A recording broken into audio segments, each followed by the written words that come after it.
Simplify the expression. All variables represent real positive numbers.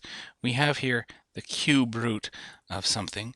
To simplify this, what I would like to do is to try and view the things underneath my radical symbol, underneath this cube root. I like to view them as something times some stuff that's to a third power. I want third powers because I'm dealing with the cube root. If I can do that, then I can rewrite this cube root of the whole thing as a cube root of the first piece times a cube root of the second piece. And then on the second piece, the cubed and the cube root cancel.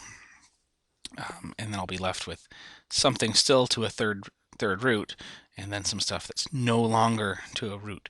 So this will be in a simpler form. Not everything is going to be underneath the radical.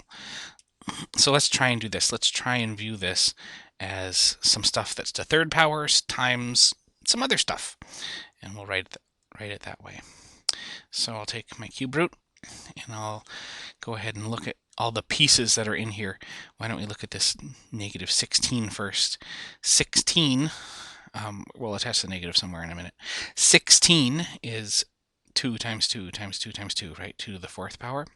So I could view 16 as 2 times 2 cubed, right? That's one way to look at 16. And this way it's viewed as something, 2 times something else that happens to be to a third power. 2 again.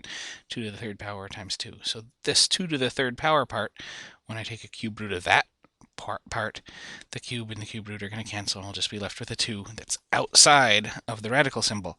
And I'll still have something, this 2, that's still underneath the radical symbol. So part of it's going to simplify, part of it's going to have to remain the same.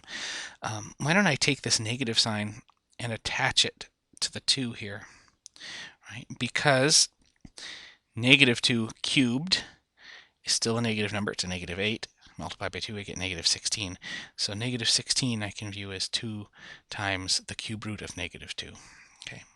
X to the fifth, I can view that as x squared times x cubed, because 2 plus 3 is 5. I'm using my rules of exponents. Y to the fourth, I could view that as y to the first times y cubed. Again, using my rules of exponents, since 1 plus 3 is 4. So now I have this as some stuff that's cubed and some other stuff. Why don't I do one more rewriting step and just lump all the cubed stuff together? I have a negative 2 that's cubed, I have an x that's cubed, and I have a y that's cubed. So those are all my things that are to third powers, and then I got to multiply by whatever's left. There's a 2, there's an x squared, and there's a y. Now I can break this into my 2 pieces, my parts that are underneath, or that are to a third power, and my stuff that's not to a third power. Why don't I break this into 2 pieces on this line? So there's one of my pieces. Here's my other piece.